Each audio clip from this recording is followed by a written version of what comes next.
Today's proceedings at the Presidential Election Petition Tribunal started with the tendering of more evidence by P2B's legal team.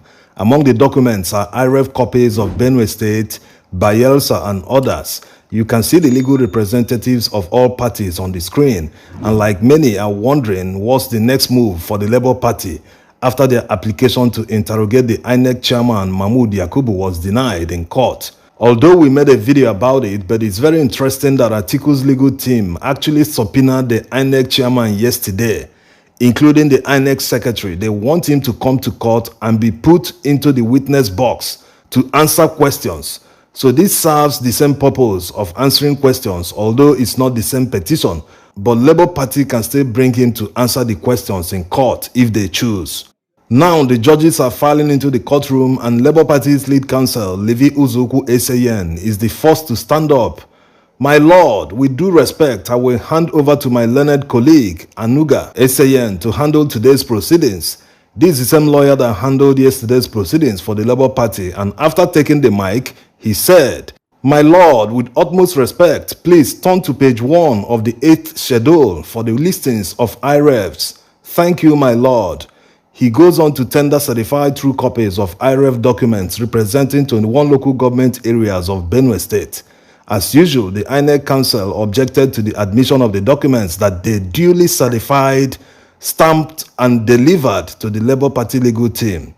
The objection continued with Tinubu's counsel, who stood up and requested to hand over to a colleague in their team to handle the proceedings, and unsurprisingly, the lawyer, James Onoja Eseyen, was the same lawyer that represented Lamidi Apapa in court in his failed bid to take over the leadership of the Labour Party. Anyway, the lawyer chorused their objection to the admission of the IREF documents. Nevertheless, the presiding judge, Honorable Justice Samane, admitted them in evidence and tagged them exhibits. The Labour Party Council is on a fast pace today. He has already tendered IREF copies of 25 local government areas of Niger State. Objections from the respondents have been chorused, and the presiding judge have also admitted them in evidence. The LP Council wants to make a request.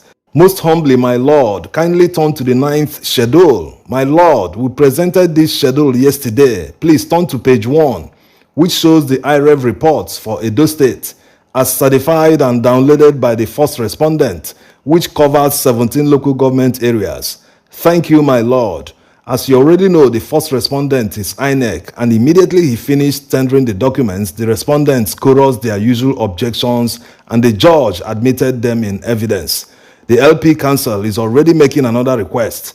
"My lord, kindly turn to page 4 of the 9th schedule. My lord, this tendered document relates to IREF reports for Bauchi State, as downloaded and certified by the first respondent. This is on page 4 to 5. It is for 20 local government areas. I seek to tender these documents. I'm most grateful, my lord." The judge seems to be searching for something on his desk, and it's important to know that some of these IREF copies are plain. Nothing is written on them. Some of them have cancelled, written on the Form EC8A, to the extent that the judge had to ask if the cancelled election means no election. In fact, let's hear the exchange between the judge and the LP Council. "My lord, please turn to page 6 of the same 9th schedule. It shows blood certified true copy documents. Are they IREFs?" questioned the judge. "They are forms. Some are EC40G, but there are blank sheets, and most are written no election and just certified by the first respondent as no election. They are IREF downloads, and INEC certified them as such." "Is it cancelled election?" continued the presiding judge. "Is it the same as no election? So are we going to mark it as cancelled or no election? What exactly is it? Is it cancelled election or no election?"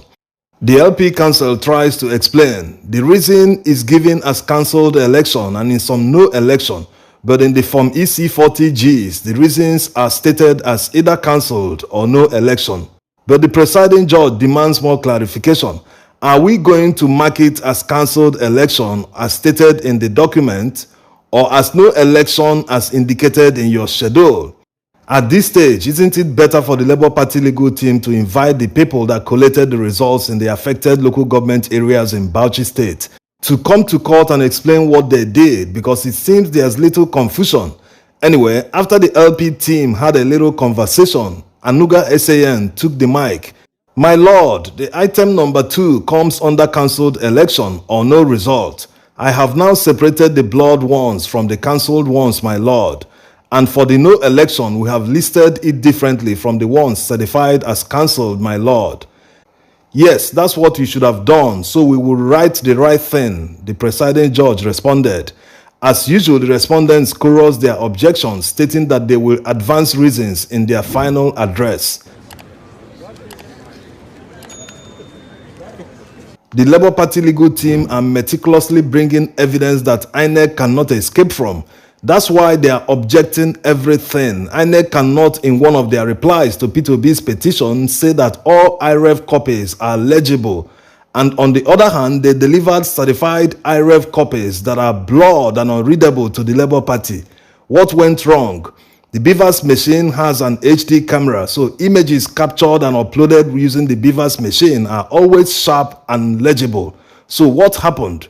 Someone at INEC needs to explain to the court what happened, because some of these results are untraceable. They are too blurred, so it makes it difficult to localize them and say this result comes from so-so polling unit or ward and local government area.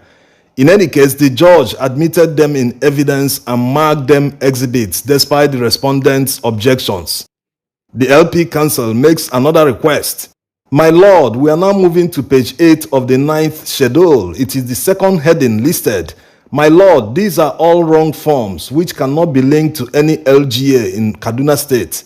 These forms are certified by the first respondent, my lord. The presiding judge noted his observation and he went on to tender the IREV copies for 21 local government areas of Kaduna.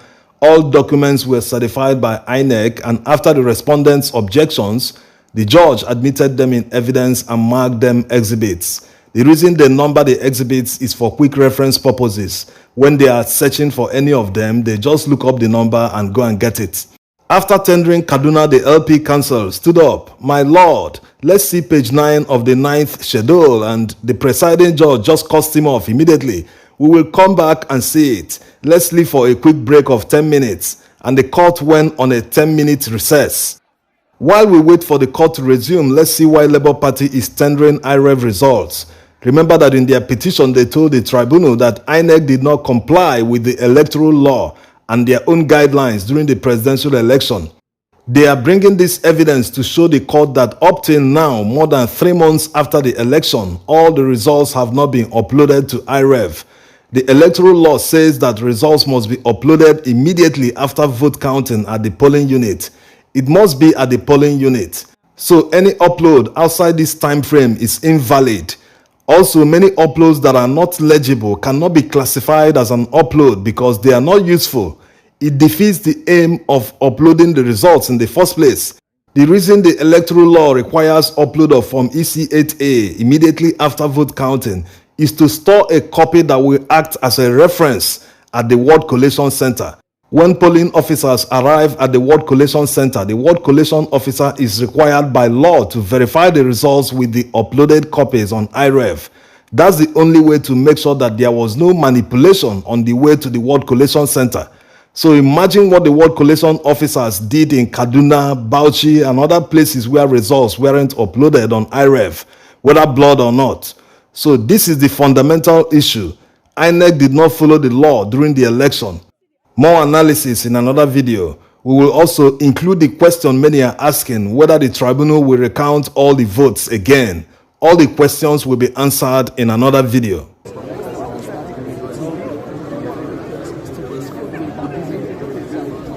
Now the judges are back and the LP Council is on his feet.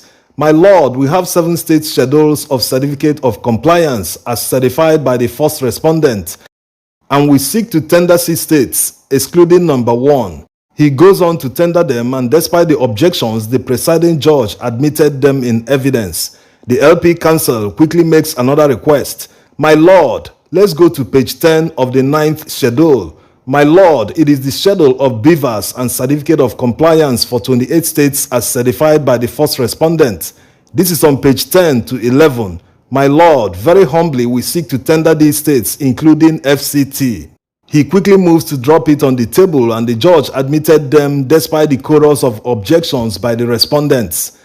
Now, LP's lead counsel is on his feet. My lord, I brought to the attention of the lead counsel of INEC that the office of the chairman of INEC has consistently refused to accept the subpoena of the release of documents despite the efforts of this court.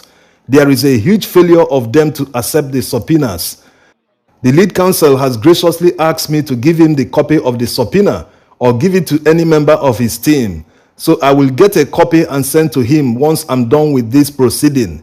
Yes, this is the problem LP's legal team are facing, the non-cooperation of INEC. It defies all logic that someone that conducted an election is being asked by the court to provide the figures that he relied on to determine the winner of the presidential election. Mahmoud Yakubu doesn't want to comply with the order of the court. The INEC chairman is already in contempt of court. He has shown that he has no respect whatsoever for the order of the court. 2 questions. Is he above the law? When will the court drop the hammer? Going by LP's lead counsel address to the court, it means that they will still tender more evidence immediately they receive them from INEC. So it means that from tomorrow they will continue with more witnesses, unless INEC are able to deliver some documents today. Anyway, let's hear what Pinheiro SAN has to say. My lord, it is now a pattern for the petitioner to use INEC as their reason when they want to seek for adjournment. Some of the letters are since far back as March, April, and May, and they keep on saying INEC is refusing to release documents to them. Don't use INEC as a whipping cord every time. If they have nothing to do today, they should just say it and request for adjournment. We have no problem for their adjournment. It means we will eat lunch early today. It is very unfair and uncharitable what he is doing. PDP also submitted subpoena and the subpoenas have been received. LP's counsel won't take this accusation without replying. I am really shocked that my brother Silk said what he stood up to say. I made it clear that they have refused service. I have told this court numerous times. At this point, the presiding judge steps in. There's no need for all this. The court cannot make any other thing apart from the subpoena. The language he used on me is unfair. This is the second time it is happening, continued the LP counsel. He is not the lead counsel. Don't worry about him. We will handle it, replied the judge. It is obvious why the INEC chairman is blatantly disobeying a court order, because as the judge said, they can't do anything else beyond issuing the subpoena. So there's no serious consequence for the INEC chairman. He feels he can get away with anything. But for how long? Yes, electoral disputes are civil in nature and the tribunal doesn't have the power to commit anyone to prison. We need to strengthen some of our laws and institutions so that this brazen impunity and lawlessness will stop. After the arguments between both parties, the presiding judge adjourned the matter till tomorrow, 15th June 2023. See you tomorrow and thanks for watching.